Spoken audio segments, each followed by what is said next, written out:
Hey, see those eyes opening? How you doing? You're in a hospital, receiving the finest medical care that money can buy. How can I be in the hospital if I already had my funeral? Right now, what you are is a middle-aged brain hooked up to some extremely sophisticated computers that let me hear what you think you're saying. But we got everything pretty well figured out except the mind thing. You are already dead and buried, Mr. Wiseman. You may have no contact of any kind with anyone who you knew. I know how precious they must be to you, but your government can't let anyone know about the existence of this technology. In Tokyo, a mysterious old man boards the train, leaves some eggs on his seat, and quickly exits. Moments later, the eggs fall to the floor and break, suddenly causing all the passengers to hemorrhage from their eyes, nose, and mouth. Elsewhere, a 45-year-old insurance executive named Michael Wiseman lives with his wife Lisa and his teenage daughter Heather in suburban New York and works in the city at a company called Grand Empire Insurance. One day, Michael goes to work eager to learn the news of an upcoming promotion, sure that he will be rewarded for his 17 years of loyalty. They just decided Craig Spence is going to run the division. He's been here a minute. Gutted by the news, Michael returns to his seat to process everything. I fought for you, Mike. I really did, but it just doesn't cost out. That night, after getting drunk at a bar, Michael and Roger prepare to head home singing on the streets in an effort to forget their troubles. I imagine all these different scenarios. I try to run it through my brain. Michael then heads to the train station and waits on the platform for his train. Unfortunately, a few minutes later, Michael is accidentally thrown off the platform and hit by an oncoming train. First and foremost, let me introduce myself. My name is Dr. Theodore Morris. Am I alive? Am I dead? What am I? A month later, Lisa heads to Michael's office to clear his personal items and runs into Roger. I need to talk to you about the insurance. He was up for that big promotion. Yeah, the thing is, he didn't get it. He didn't get it. This is not the time, but at some point, you might want to call your lawyer and see if he doesn't want to start talking settlement. The audacity. 6 months later, at the hospital, Michael gets up slowly, walks over to wash his face, and is utterly shocked to see a young, fit, 26-year-old man, who's quite the opposite of his old self, staring back at him in the mirror. Confused by the image, Michael closely inspects his body and is delighted by what he sees. 30 waist, 32 NC. Take a look at this. I've never done one of these before. Put him down, put him down, put him down. Do you understand you're supposed to be a secret?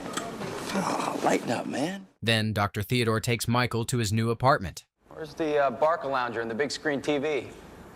Everything you need will be provided for you. You won't have a lot of time for lounging and television.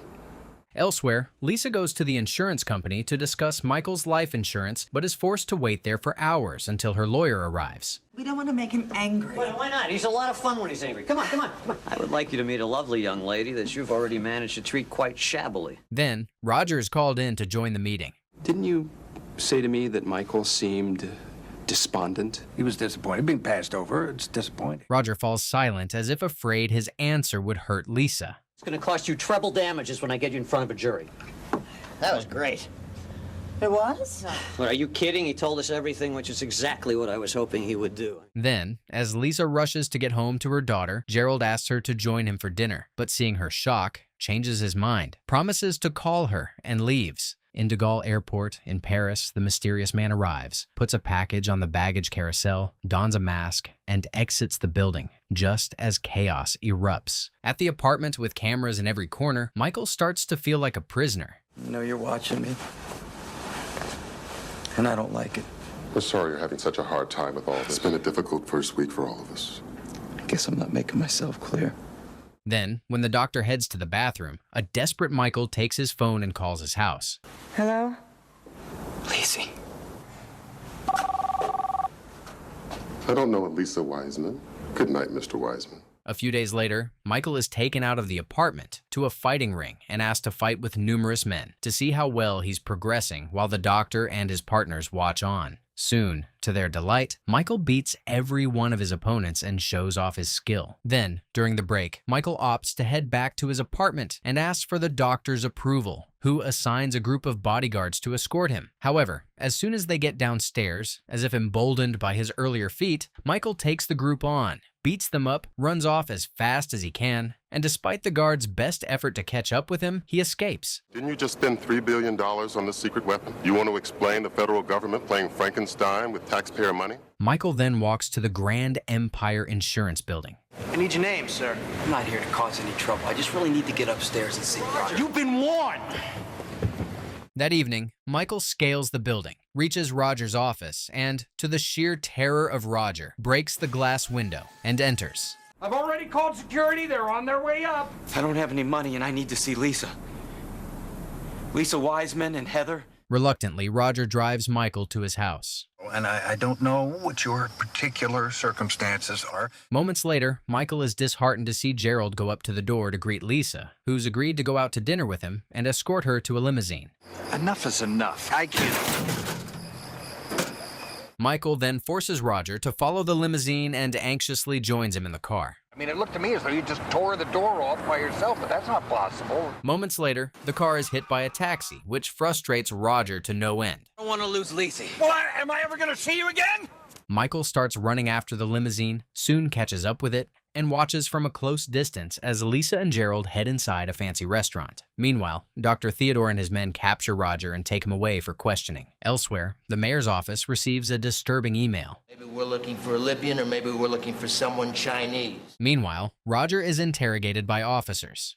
If you breathe a word of what you've seen tonight, Your naivete might have just saved your life, Roger. Elsewhere, Lisa and Gerald enjoy a nice dinner and go back to Gerald's apartment afterwards to get some documents. However, once there, knowing her financial woes and her recent rejected request to be on social welfare, Gerald offers Lisa some money, which offends her tremendously, as she suspects that he's trying to buy sexual favors from her. Annoyed, Lisa refuses the gift, fires the lawyer, storms out of the apartment, and heads downstairs. Once she leaves the building, Lisa finds Michael, who, unbeknownst to her, has been waiting for her, singing, and misinterpreting his banged-up appearance, gives him some money. You all right? I'm sorry. I didn't mean we. I meant you. How's it going on your side?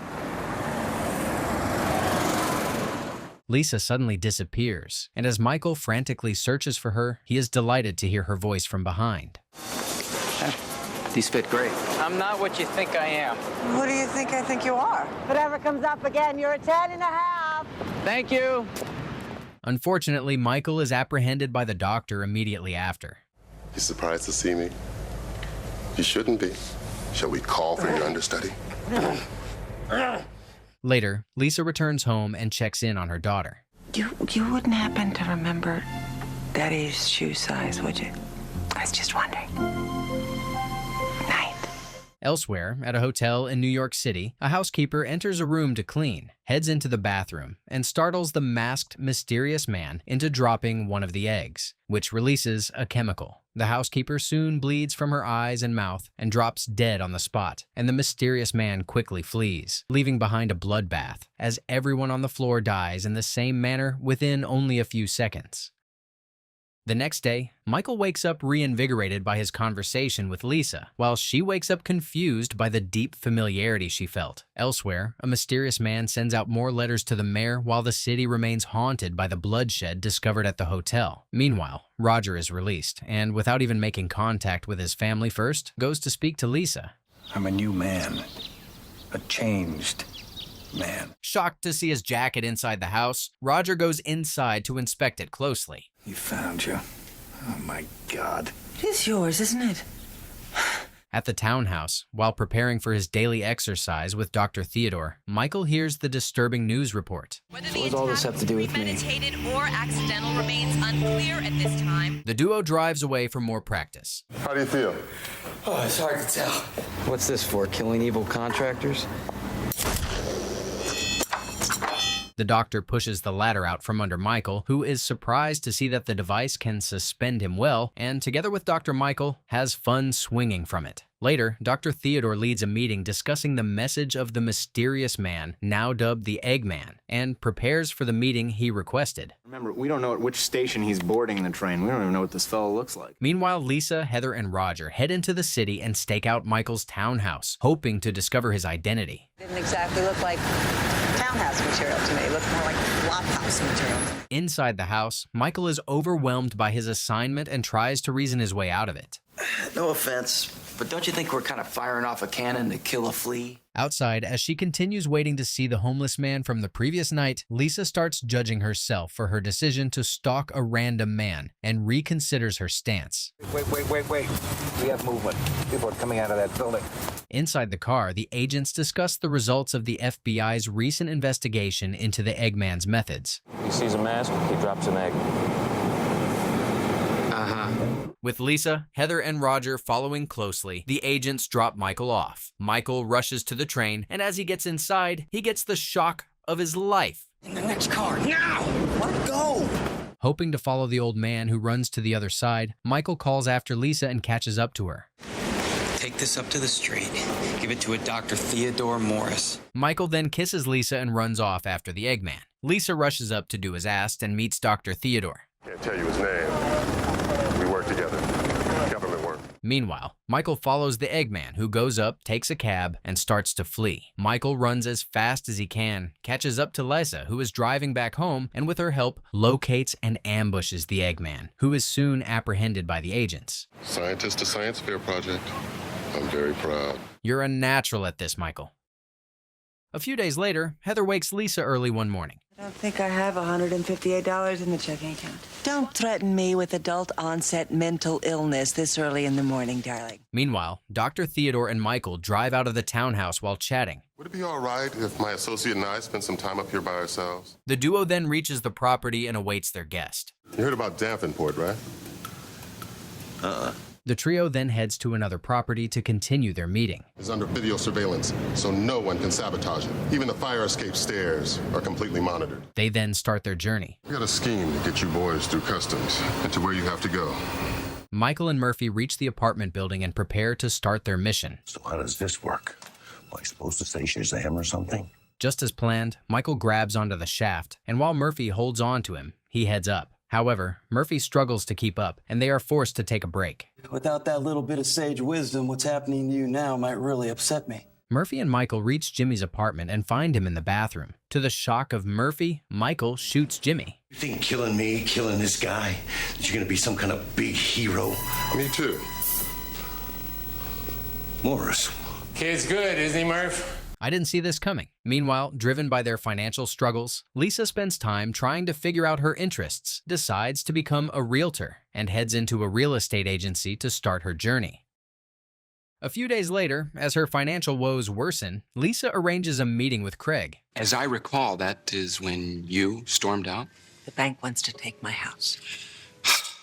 God, I'm so sorry to hear that. Meanwhile, at the townhouse, desperate to be updated about what's going on in the world, Michael steals a paper from one of the cleaners, discreetly goes through it, and is devastated to learn that his house, the one he's built a life and family, is on sale. Disheartened, Michael sneaks out that night and heads to Roger's house in the middle of the night to find out what's going on. No, it's not another man. She's broke. Michael returns to the townhouse and is scolded by the doctor. Man is punishing my family unfairly. Rest assured, the next door will be twice as thick. Michael gets to work early and waits for Roger in his office. You are my friend. Your friend? I'm thinking of something on the VP level. He then meets Craig, who interviews him for the assistant position. So, when can I start?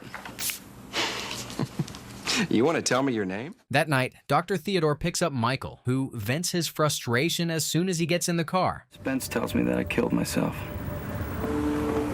Suicide. Michael heads to his house, grateful for the opportunity to walk through it and the memories one more time. I'm trying to get my license. Oh, that's perfect. You'd be great at it. The next morning, Michael accompanies Craig to a hotel where he prepares for an important meeting. Those are 6 zeros, my friend. That's pretty lavish, don't you think? Michael suddenly comes up with an idea and blows the letter out the window when Craig is not looking. Okay, Nimrod, where is it? I'm telling you, it blew out the window. Please tell me that you got those numbers down into the laptop before it blew away. I'm sorry. No, please, listen, I'll pay you a reward. Why'd you come out here? No, that is not the agreement. Instead of returning inside, Michael sits there comfortably, which makes Craig nervous. What do you say we talk about Michael Wiseman's insurance policy? Later, while Michael waits in the car, Dr. Theodore goes to the Wiseman's residence to deliver the good news. She was thrilled about being able to keep her house. As they drive off, Michael is happy to see Lisa take off the for sale sign a few minutes after speaking with the doctor. One morning, while completing his daily rigorous exercise, Michael notices that Dr. Theodore is preoccupied and is barely paying attention. Someone who spent years trying to understand how the human mind works, I find this fascinating. Meanwhile, at the Wiseman's residence, Lisa prepares to go out on a double date with Roger, his wife Ruth, and one of his old friends. Am I interrupting something? No. A few minutes after Lisa leaves, Gerald arrives at the house, wishing to speak to her, and is disappointed to have just missed her. Meanwhile, at the restaurant, the double date turns out to be quite a disaster, as Lisa's professor date announces that he has started seeing one of his students and only showed up for the date out of guilt. Elsewhere, at a singles night dance, a man discreetly puts something in the punch and watches on with utter delight as everyone starts to act recklessly, with all social norms completely thrown out the window. The next morning, at the house, Lisa and Heather have breakfast together. I don't even know the man. What are you afraid of, Mom? At the townhouse, an excited Dr. Theodore trains Michael while telling him the recent discoveries. They seem completely unconcerned with whether they crossed on the red. Then, the doorbell rings, signaling a visitor for Michael for the first time since he's moved in, and takes the men by surprise. Intrigued, the doctor opens the door with Michael by his side, and the duo is surprised to see Lisa on the other side. Don't take this the wrong way, but all that sweat kind of works for you. Daydreaming about his interaction with his dear wife, Michael absent-mindedly nods to the doctor's plans until he snaps him out of it. Mr. Wiseman, your widow just paid a visit to the residence. I can kill her, or we can stand her up tomorrow night in the hopes that she gets so angry she no longer seeks you out. The duo then reaches the hospital and starts interviewing one of the survivors from the dance. Do you remember anything about him? Nice guy. Older. On their way back, Michael sulks about the doctor's decision to cancel his dinner with Lisa, but it soon gets worse. Since the object of this is to raise Mrs. Wiseman's ire, the best course of action is no call at all. Elsewhere, at her class, Lisa is surprised to run into Gerald. And I wanted you to know how pleased I am that your insurance situation worked out. On the other side of the city, Dr. Theodore tracks Ward to a local pharmacy and heads there with Michael. You cook it up right here, don't you? No multi-million-dollar funding, no government oversight. The next evening, Lisa prepares for dinner at the house and leaves early. At the townhouse, Michael struggles to accept the doctor's decision to leave her waiting. Call her. No. Later, the doctor receives a call from one of his agents. And now it looks like we're on the move. Stay with him until we catch up and take over. While Lisa waits at the restaurant for hours elsewhere, Michael runs out of the car, reaches the pharmacist's truck just in time, and uses his superhuman strength to stop it before finally breaking the window and ambushing him. Call the restaurant. Put her out of her pain. May I bring you a phone? Perhaps you have a friend who lives in the area. A couple of days later, Dr. Theodore gives Michael a newly developed anti-gravity suit and prepares him for a demonstration. You're only 8 miles from the target. Any questions?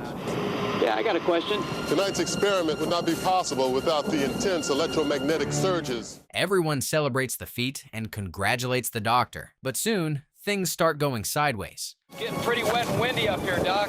The doctor rushes to locate Michael, who has just fallen to the ground, and prepares to give him the shocking news. What's the subject of this conversation?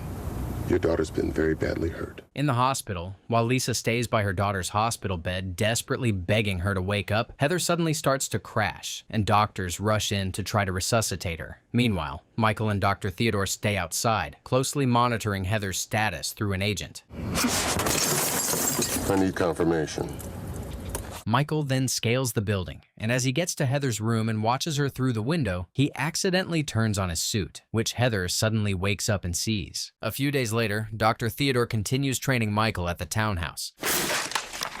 You have any kids? What's the problem here? Pretty simple question. At the house, Lisa prepares some breakfast for Heather, who is eager to return to school. So then you believe me? About what I saw? Later, during class, Heather shares what she witnessed with everyone, and soon the principal calls Lisa to his office. I got your card. It was nice. Lisa then finishes her meeting with the principal and proceeds to take Heather home. People think I'm crazy. People don't think you're crazy. In the next few days, the school newspaper gets published, and Heather's story spreads like wildfire. Hoping to get more on the story, the local media soon starts swarming the Wiseman's residence. Hi, I'm with Action News 3, and we were wondering if we could speak with the little girl who saw the angel. At the townhouse, the doctor is frustrated to hear this and presents it to Michael. My daughter. Your daughter. Wow. Michael cautiously breaks into the house and heads to Heather's room. Tell everyone that if they want to, they can see me tonight.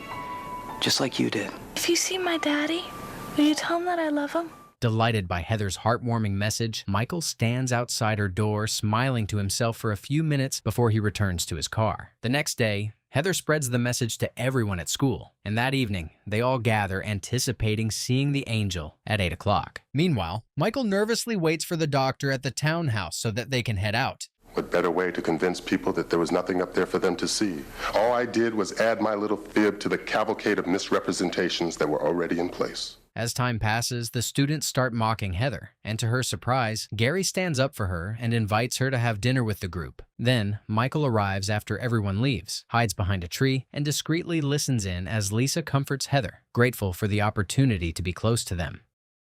Lisa and Heather go out to the store to shop for Thanksgiving dinner and prepare to host Roger, like they always do. I thought we agreed we were celebrating Thanksgiving at home just like we do every year. At the townhouse, Dr. Theodore shares his holiday plans with Michael. I'll be spending the day having dinner at the home of my sister. You'll be joining me, my sister, her husband. Elsewhere, a diplomat takes a valuable piece to a museum. Tell him that our safe is most secure. Roger soon arrives at the museum for his meeting. Donated by the Russian government, the consulate released it to us today. To the shock of Roger, the director then handcuffs Roger to the suitcase and announces his plan. You bring the appraiser, I'll bring the key. Outside, a couple of thieves discover the unusual setup and start following Roger to get their hands on the priceless piece.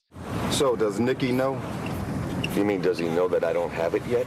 Meanwhile, Dr. Theodore drives Michael to his sister's house. And all the other federal holidays, does this mean I'm going to be spending them all with you and your family? The duo gets out to inspect the problem, and the doctor is disheartened to learn it's worse than he thought. He then immediately proceeds to make a call and heads back to the car. Let's go to my house. Your house. Your house. The doctor then climbs on the car while Michael pushes it to the exit, and they then head to the Wiseman's residence. Fine, here's the phone. And then you go. While Dr. Theodore makes a call, Michael uses the opportunity to chat with his family. I have a knife and I am prepared to use it. While I was sitting in that restaurant for 2.5 hours waiting for you. But you can depend on me. A few minutes later, Roger arrives for dinner. Hey, Uncle Roger. Hello there. What's in the briefcase? Drugs? Can I do something for you? Yes. You can invite us in. The man then takes the suitcase off Roger, manages to unlock it, and is delighted to find the valuable piece inside. Excited, he then calls his boss. Where are you now?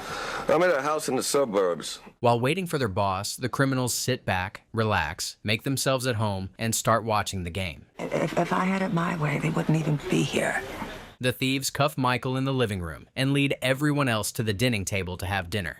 My compliments to the chef. Excellent. Excellent. The conversation strikes a nerve, and Michael can no longer tolerate the doctor's orders to remain calm. Hence, he quickly breaks the cuffs, makes a ruckus, and escapes through the window. The criminals rush to the living room, are shocked to see no trace of their prisoner, and after ordering everyone to head to the basement, start searching for Michael. Once in the basement, suddenly remembering that he has his cell phone in his pockets, Roger calls 911 but fails to get through. Upstairs, Michael ambushes one of the thieves and knocks him out, but is soon caught by his partner Tommy. You're really gonna have to show me how you got out of those cuffs.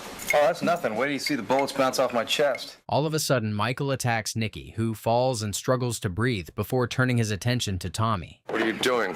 You're gonna ruin my guns. Nicky suddenly manages to throw the gun for Tommy, who fails to get a hold of it. Seeing this, Michael and Tommy fight over the gun and accidentally tumble down the basement, where Michael swiftly disarms and neutralizes the criminal. One night at the townhouse, a man attacks Michael while he's sleeping. Despite Michael's quick reaction and defending himself well, Dr. Theodore, who had set up the ordeal as a test, is not impressed. Come on, it's not like I pulled his hair. Seeing Michael's confusion, the doctor explains the matter in detail. But last night I read a study on maximizing strength thresholds in the American infantry. Soon, Dr. Taylor, who's quite the opposite of what the men had expected, walks in and proceeds to introduce herself. Sounds as if you're very accomplished. I suppose. Elsewhere, at the end of the course, a short ceremony is held for Lisa and her fellow students to celebrate their feat and wish them luck on the upcoming licensing exam. After the ceremony, Lisa is surprised to see Gerald, who has come to show his support, tells her that he's now officially divorced and expresses his genuine interest in her before leaving, which leaves her confused. At the townhouse, while Dr. Theodore observes from the next room, Michael starts his training with Dr. Taylor, who coaches him to master his physical strength. You don't need to do that. That's the 45-year-old man in you. Later, Michael shares his concern with Dr. Theodore. No offense, Doc, but it's not you I'm worried about. She's just here to teach you, nothing more. The next morning, during their workout session, both Michael and Dr. Taylor become distracted by the subtle attraction between them and discreetly steal glances at one another. Then, afterwards, as they talk, Dr. Taylor comes on to Michael and proceeds to kiss him, but is soon interrupted by Dr. Theodore, who suddenly walks in. The next evening, as Michael finishes his workout session, the doctors approach him. Thought about what you said yesterday, and I changed my mind and made that call. That night, as arranged, Michael sneaks out to meet Dr. Taylor. No, you know, looking at the city, it reminds me of stuff. Elsewhere, Lisa accepts Gerald's dinner invitation, gets dressed up, and goes out with him. Unbeknownst to them, both Lisa and Michael end up going on a date with different partners, separately, and spend the night having fun. However, at the end of their dates, each finds themselves thinking about the other and turns down the romantic advances of their partners. And I have a feeling that you wouldn't mind being alone either. In a shocking twist of events, Dr. Taylor then meets Dr. Theodore, who's waiting for her nearby. I was never sure it would work. You're not going to tell him. No. One morning, Dr. Theodore arrives at the townhouse and wakes Michael while gleefully singing. Variety is the spice of life. At 6 a.m. the next morning, Michael wakes up and is confused to learn that he's alone in the quiet townhouse. Hey, big brother. Are we taking a class trip to the mountains today? As they say, be careful what you wish for Michael. Bored out of his mind and desperate to get the doctor's attention, Michael opens the front door and leaves it open, causing the alarm to blare non-stop. You work with Dr. Morris? No, I don't work with anybody. I live next door. Elsewhere, at the Wiseman residence, a man visits Lisa to make a curious request. But I also know he's sought you out from time to time since then. At the townhouse, while Michael continues to ruminate in the silence, a group of men, donning hazmat suits, storm his house. Friend Dr. Morris sent us here. He asked us to bring you. Michael gets into a van with the men, and as they start driving, he notices that instead of leaving the city, they are heading to the south side. Extremely suspicious of the men's identity and their motive, Michael attacks them suddenly. Where is Dr. Morris? He then flees the van and runs as far away as possible to get away from them. Meanwhile, at the insurance company, a man visits Roger. You've had intermittent contact with Michael Wiseman. My people are prepared to pay $1 million if you can facilitate a meeting between us. Elsewhere, Michael heads to a payphone and calls 911. Of course, I'm sure he was kidnapped. He didn't show up for work today. Then, Michael watches people performing on the street for money, proceeds to show off his own physical strength, and earns some money, with which he roams around the city trying to figure out what to do about the missing doctor. Later, desperate to find Dr. Theodore, Michael heads to the police station. We are involved in a highly sensitive project, yes. A few minutes later, the officer calls Michael over. Let's go upstairs, talk to some people, see if we can't get this whole thing straightened out. As soon as the door opens, Michael sees the men in the hazmat suit, quickly reacts, and flees the area. Meanwhile, at the Wiseman residence, after discovering that Lisa had the same experience with the man demanding to know about Michael, Roger rushes over to discuss the matter. A strange man came to my door. He didn't hurt me. He didn't threaten me. There's nothing to be afraid of. I just need some information. At the townhouse, Michael returns and finds the control room from which the doctor monitors his activity. I even helped him with an investigation at the firm I work for. Desperate to keep Lisa from finding out about the matter, Michael presses a button in the control room and causes a distraction. $3 million? Come on, Roger. All right. Michael then follows the man to get to the bottom of what's going on and find out his employers. This is not my creation. I have no creation. I've been listening.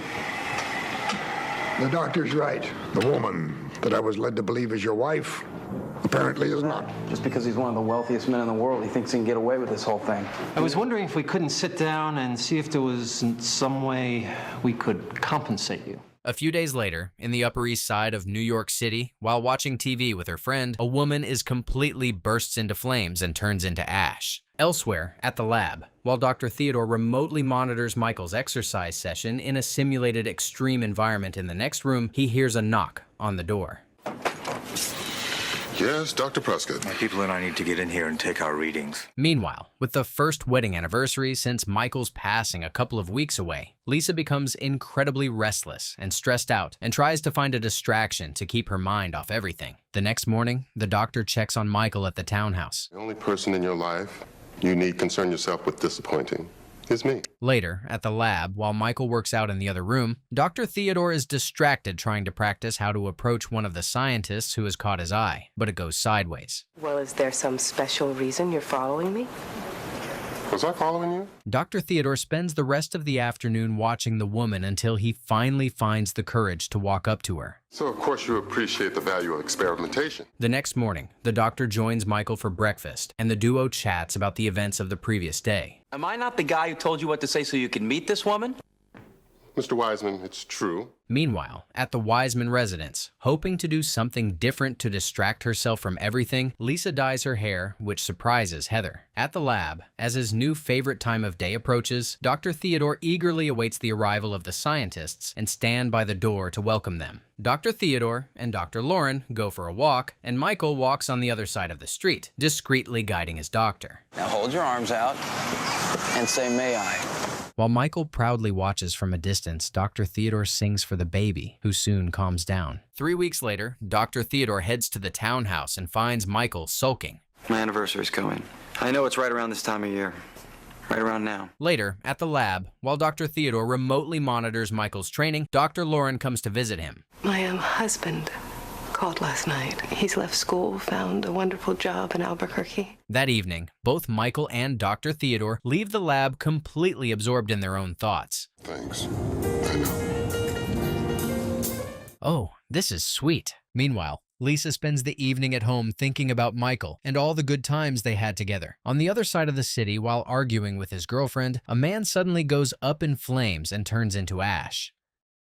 A couple of days later, a secretary named Vanessa discreetly locks her boss in his office and, despite hearing his desperate screams, waits outside, knowing he will suddenly go up in flames and turn to ash. Elsewhere, at the hospital, Dr. Theodore performs a surgery on Michael, which enhances his sonic abilities, and after he recovers, he tests him. Besides, with these things on, it's like you never did the operation at all. The doctor and Michael then head out of the townhouse. At the crime scene, the doctor examines the evidence closely and tries to wrap his head around the curious case. I'm telling you, sir, we've tested it. It's human ash. Elsewhere, Lisa tries to teach her daughter how to drive, but fails miserably, as the duo soon gets into an argument over her overbearing approach. Then, distressed by the explosive fight, Lisa confides the situation to Roger, who surprises her by volunteering to teach Heather, just like he had taught his own daughter. And if you do hit something, nobody gives a hoot anyway. At the townhouse, Dr. Theodore arrives early and proceeds to escort Michael to the hospital for an operation, in which he plans to remove the sonic enhancement. How can you be certain it's a waste of time unless you've spent the time and determined it was a waste? Accepting Michael's suggestion, the doctor postpones the surgery and takes him along as he heads to one of the crime scenes. I hear something. Footsteps. After a few minutes of driving, the duo reaches the crime scene and starts inspecting it. Doesn't even need a new coat of paint. Soon, the victim's girlfriend arrives at the apartment, and the duo questions her to get as much information as they can. You just sort of sensed that it didn't add up. I'm sorry. What didn't add up? Dr. Theodore and Michael then leave the apartment together and soon realize they are not on the same page. Get in the car, please. Got it now. Well, Reverend Kelso is giving an introductory lecture right now in the auditorium. Dr. Theodore then heads inside to hear the Reverend's speech. We have a method of living which many people believe helps them to deal with this. While everyone claps in amazement, a confused Dr. Theodore sits back, trying to wrap his head around what he had just experienced. That night, sleep evades the doctor, who is still perplexed by everything. Hence, he visits Michael in the dead of night and, hoping to pass the time, takes him out for some food. No hidden heat lamp. No hot air vent. No nothing. The doctor gets out to get some food, and while microwaving a burger, he finally figures out what had happened to him earlier. Just like I began to this afternoon in that auditorium. Wow. Meanwhile, at the Wiseman residence, Lisa is furious to learn that, despite being supervised by Roger, Heather had completely wrecked her car and wonders what else to do. Elsewhere, following Vanessa's request, the Reverend goes to see her at her office. Where did you ever get the idea to found a church? Really messed with my head. And then it came to me. That auditorium. So you're the shepherd, huh? What are you? Michael then throws the Reverend through the door and calmly walks in. Gee, I hope I didn't throw you too hard. Can you feel it? A few days later, Dr. Theodore arrives at the townhouse and presents a TV to Michael, who is excited out of his mind to have such a luxury for the first time in his new life. However, moments later, before Michael finishes celebrating, the doctor puts on footage of an old fight, revealing that the TV is only temporary and for official business. Transformed a young soldier. Private First Class Timothy Foster. The doctor then goes over the facts of the case with Michael while training him. And in just 5 years, has 60 undefeated professional bouts. Elsewhere, a nervous Lisa prepares for her first day of work and heads there, hoping she can make a good first impression. These desk assignments are given out based on sales. Meanwhile, at a gym, while Dr. Theodore and Michael stand at the back and watch, Maceo, who's training for an upcoming fight, beats all of his opponents within only a few minutes and starts complaining, feeling like none of them have challenged him enough. Soon, seeing Maceo search for a new opponent, Michael volunteers and prepares to join him in the ring. You know, this thing would be covered with the man's DNA. The fight starts, and after a few minutes, Michael momentarily knocks down Maceo, who loses his mouthguard. The doctor quickly collects this and signals Michael, who is announced as the winner a few minutes later. What's your real name, Ken? Michael Newman. Oh, damn! Then, at the end of the night, Michael heads to the car and joins the doctor inside. Road work, day after tomorrow, 110th and Central Park West, 7 a.m. Elsewhere, at the real estate agency, a man insists on working with Lisa, and she drives him out to show him a property. I'm going to call my driver and have him pick me up here. Tomorrow, discuss the particulars. That's great. The next morning, the doctor arrives at the townhouse early to inform Michael of the result of the DNA test. Maceo will disappear without a trace. Selected facts will be leaked to the press. A couple of days later, as agreed, Michael prepares to go for a run with Maceo and waits for him in the park. The subject is alone with Mr. Wiseman. The duo starts their run, but after a few moments, Maceo starts running at a superhuman speed, forcing Michael to do the same and try to catch up with him. Mr. Wiseman. Boy, I'd have never known it looking at you. Michael comes up with a plan, and hoping to execute it before the officers arrive, he lets go of his hold and pulls Maceo up. Knock me out. Knock you out. Knock me out. Maceo then knocks Michael out and disappears. Guess I'm not going to be doing any Banana Republic ads for a while. A few days later, Lisa politely declines her new client's request to pick her up and takes a cab to meet him for dinner. How did somebody that famous go missing anywhere? I know what you mean, lady. What are the odds? Lisa then arrives at the restaurant to meet with her client, who asks her about her marital status. Well, I haven't been able to bring myself to take it off. One morning, on Valentine's Day, Dr. Theodore and Michael go to a park, where the doctor waits to meet with an agent. With all due respect, Dr. Morris, this isn't a high school dance. This is POTUS. Once alone, Michael quickly leaves the park and goes to a flower shop. I think I'd like to send my wife a dozen white roses. It's going to be $38. Desperate to get some money, Michael goes to a nearby bank, fills out a withdrawal slip, and approaches the teller. If I'm not at work, I'm just dead to the world. I'll need to see some photo ID. Relieved to finally get some money, Michael collects the bills and proceeds to return to the flower shop. However, seconds later, a group of masked gunmen storms the bank. Damn, a robbery. I know what you mean. Then, as everyone tries to remain calm, a man suddenly falls to the floor and passes out, causing hysteria. Luckily, a doctor who happens to be part of the crowd quickly starts tending to him. There's no internal release. We've got to get him out of here. Michael uses all of his strength to push open the door and ask for an ambulance before rushing out of the bank. Unfortunately, unbeknownst to Michael, this inexplicable capacity is caught on the security camera. The next morning, at the Wiseman residence, Lisa receives a bouquet. I'm not allowed to take these back. Give them to me. Lisa then takes the flowers inside and throws them in the trash. Meanwhile, an angry Dr. Theodore wakes Michael up to scold him about the events of the previous day. We would have hooked up there, and then I would never have made it back to the flower shop with the money. The doctor then receives a phone call, which concerns him even more. Are you sure you told me everything about what happened yesterday? Elsewhere, Lisa heads into the office and is shocked to find her client waiting for her. He's been sitting at your desk for 45 minutes. Relax. You're not his type. At the townhouse, Dr. Theodore plays footage of the news report and is frustrated by what he sees. It appears that there's no image of your face on the tape. Later that night, Lisa returns home from work and, ignoring Heather's note informing her that a bank manager had tried to reach her, she rushes to the kitchen to look at the flowers, finds the name of the flower shop, and calls to find out who sent them to her. So for all you know, he could be named secret admirer. That was a close call. That night, while sleeping, Lisa receives a curious call. Some things happened during the robbery I can't make sense of, and I thought if I could just speak with him. My husband is dead, Mr. Burroughs. In the morning, a distracted Lisa drives her client to show him a new property. Wow.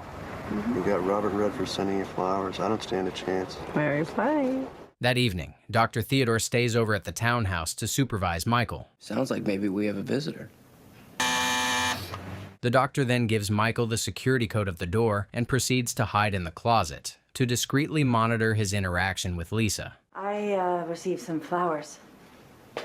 On Valentine's Day? Elsewhere, Roger meets with the bank manager to discuss the damages. Turned out there was some structural damage in the wall. The bank manager soon makes the front pages of newspapers as he recants his story and announces that the faulty engineering had contributed to the supernatural events.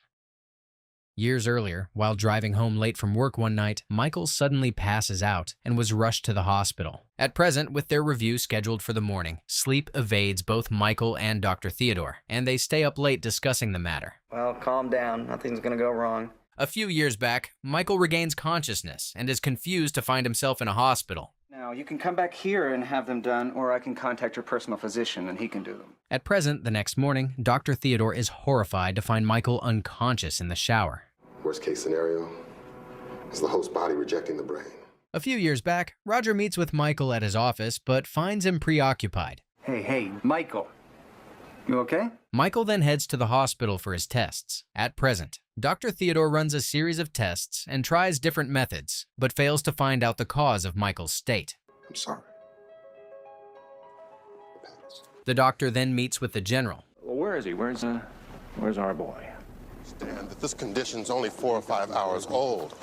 We've really just begun the diagnostic process. Gutted by this, the doctor heads to the townhouse and just sits there with Michael for hours. A few years back, terrified for the future of his family, Michael confides in Roger and asks him for help. I'll never bother you again.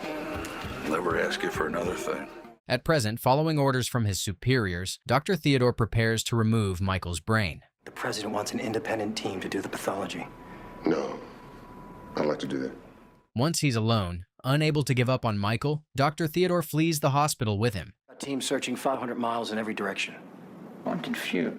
It seems everyone is easily replaceable to you, General. A few years earlier, Dr. Francis runs one last test and finally diagnoses Michael. Photo what?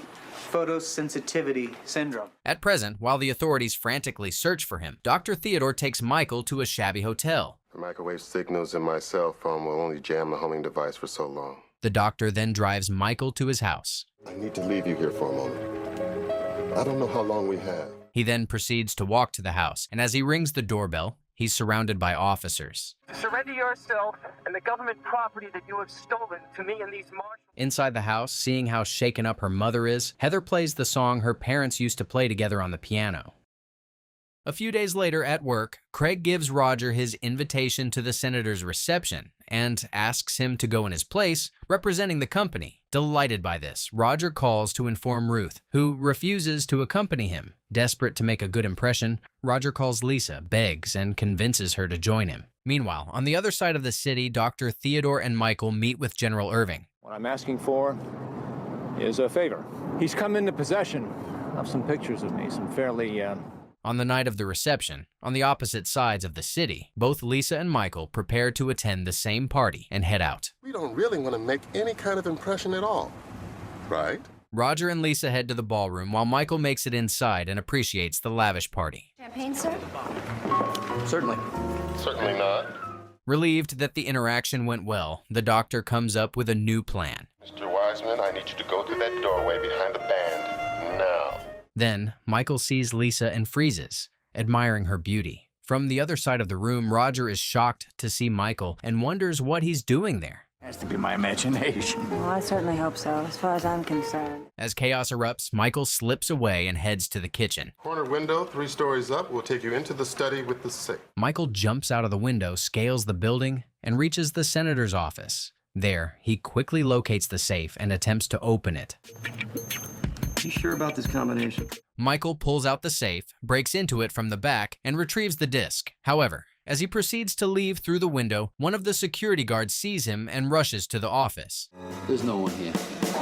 Michael quickly takes out the safe, hides inside the wall in its place, and waits patiently until the guard inspects the room, reports that everything is in order, and leaves. He then quickly puts everything back in place and reports his status. I can't afford to have anyone see us make the exchange. A few minutes later, the senator is informed of the burglary, tries to get to the bottom of it, and soon finds Michael preparing to hand the disc over to the general. Give him the disc now. I don't know, Doc. Something's wrong. 8 days later, Lisa visits Michael at the hospital. The girls in data processing asked me to bring you these. Mrs. Wiseman, it's nice to see you. How long can they possibly keep this up? Once Lisa leaves, the doctor makes sure no one else is around the room and shares his take on the situation. I think she likes you again. I think you were just about to tell her the truth when I walked through this door. One day, while a mentally challenged boy named Jimmy, who is a big fan of superheroes, puts on his cape and goes out to play in a vacant lot in his neighborhood, he sees a car speeding by and hides to watch what's going on. Moments later, he sees Michael, who runs at a superhuman speed, catches up to the car, and flips it over to catch the criminals, and becomes excited as he believes that he has witnessed the actions of a real-life superhero. Then, he overhears the location of the townhouse, and promises himself that he will do anything to find his way there. Later, Michael and Dr. Theodore return to the townhouse and continue training. The point is, I think that I have a very viable workman's comp claim here. Before Michael can take his much-needed break, an agent approaches the doctor with a concerning report. But about 2 hours ago, our surveillance cameras picked up a civilian lurking out front. Unaware that Jimmy's world revolves around superheroes, the doctor approaches him and explains everything. I suspect he suffers a cognitive dysfunction of some sort. Mental illness. He then drives Jimmy home. I'm fine. I'll be in my room. That's when Jimmy first spotted us. Well, I hope he didn't cause you any trouble. Elsewhere, the leader of the criminals discusses the peace talks with his men and decides that they must do whatever it takes to stop it. Meanwhile, at the insurance company, Roger accidentally buys numerous shares of an unknown company, which unexpectedly triple in value overnight. I just came by to congratulate you. So what are we talking about here? You got an uncle on the board of directors? He's baiting you, Roger. Desperate to live up to his promises, Roger rushes to Lisa's home and asks her for a favor. We had a bit of a falling out. Out of options, Roger confesses to Craig. Then prove it, Roger. Do your part for the team. Give me my tip. At the townhouse, Dr. Theodore hears disturbing news and shares it with Michael. A former Turkmenistani army officer by the name of Dmitry Koloff is here. To Jimmy's sheer delight, Michael then breaks through his door, hoping to convince him to help. What are you gonna do? Are you gonna wail on them now? Jimmy leads Michael to an abandoned building where the deal is taking place. In fact, I want you to be my lookout. You know what a lookout is, right? Wait. Michael jumps down, and as he neutralizes the dealers, the bosses arrive and hold him at gunpoint. Distressed by this, Jimmy disregards Michael's orders and jumps down, hoping to help him out. But to the horror of Michael, he's soon shot. Seconds later, the agents swarm the area, send Michael to the hospital, and apprehend the criminals. Elsewhere, Grand Empire Insurance announces a merger that terrifies Craig. I didn't want to buy it, thereby unnecessarily inflate the price for you. Later, Michael visits Jimmy at the hospital. Hey, am I gonna see you again? I mean, can we still be friends? One morning, an old taxi driver kidnaps a man in broad daylight and hands him off to his contacts, warning them to look after him. Meanwhile, Dr. Theodore heads to the townhouse and is surprised to find him exercising. No, I just couldn't think of anything else to do. Elsewhere, Heather returns from school and is surprised to find Lisa at home. He's my lab partner in bio, and he came over to help me. This can't end well. Meanwhile, at the conference, Dr. Theodore runs into his old medical school friend Freddie and introduces him to Michael. So listen, you guys want to grab some dinner on by? Food? Sure. Freddie then rushes to meet with his team, who have prepped the kidnapped man for surgery. Sorry to have kept you waiting, but we didn't want to waste anything. Who's saving him? Meanwhile, at the Wiseman's residence, Lisa receives shocking news. My buyer is prepared to buy it sight unseen. 300 what? The next evening, Dr. Theodore and Michael go out to dinner with Freddie. Car out front. I'll take him to the hospital. On the other side of the city, Lisa goes to Roger's office to talk to him about the shocking offer. He said he's been admiring that house ever since he was a boy. The next morning, suspicious of the events of the previous night, Freddie surveils Dr. Theodore. Follow that limousine, if you please. Yes, sir, Mr. Lazar. A few minutes later, while alone at the townhouse, Michael hears the doorbell and goes to find out who it is. Dr. Lazard, what are you doing here? Oh, I'm hoping against hope that I got your carotid artery. The next morning, a disgruntled Roger shows up at the Wiseman residence and shares his troubles with Lisa.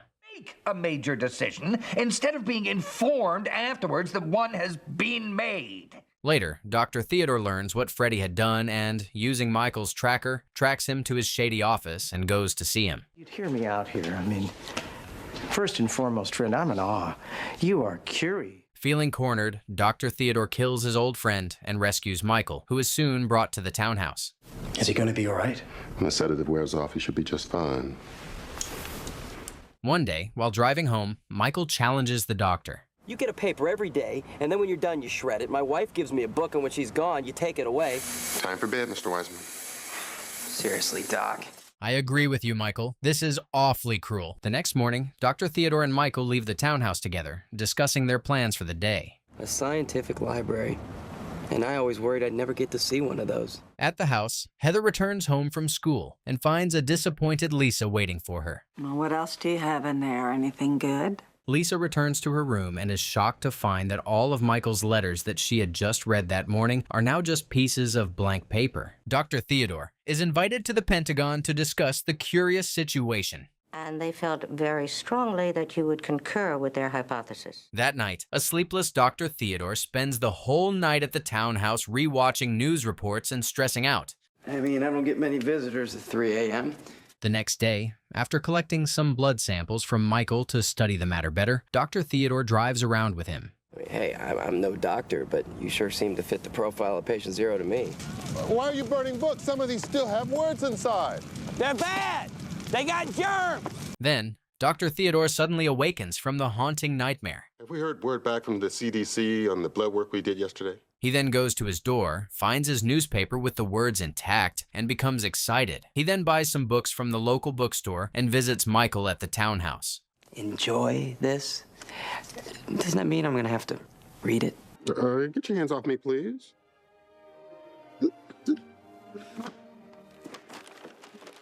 One morning, while walking, a man is bitten by a mosquito, falls down an escalator, and dies. After being kicked out of his home by Ruth, Roger moves in with the Wisemans, and Heather has a hard time adjusting. Is he gone?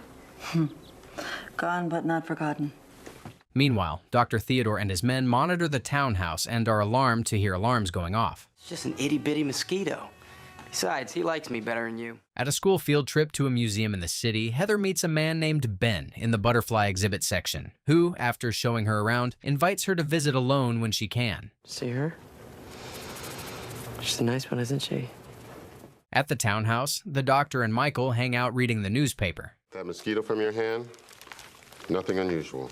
The next day, Heather cuts class and goes to the museum to see Dr. Ben. Wow. I love these guys.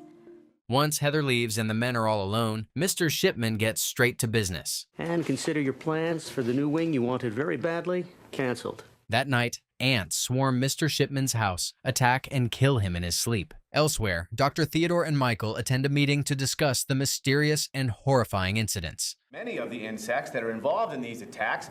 Doesn't everything you just said suggest that what we're dealing with here is not a natural phenomenon? Dr. Theodore then escorts Michael to the deputy mayor's office. Happy hunting. Elsewhere, at work, Lisa receives a call from the school nurse, who checks on Heather's well-being, and soon learns that her daughter had called the school impersonating her and informed them that she's not feeling well and won't be attending class for a few days. Utterly disappointed, Lisa waits for Heather in her room to confront her about the revelation. So where were you? New York City?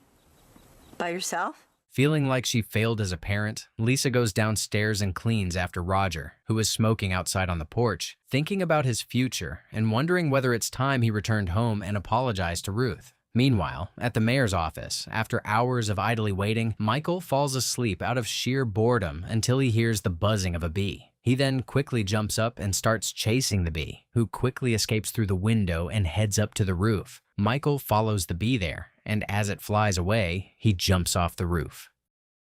Seeing Michael on the floor, the doctor and his men rush to his side to help him. At the house, seeing the troubled Roger, who has now spent hours on the porch, Lisa goes out to talk to him. Talking's good. Sometimes the other person actually hears you.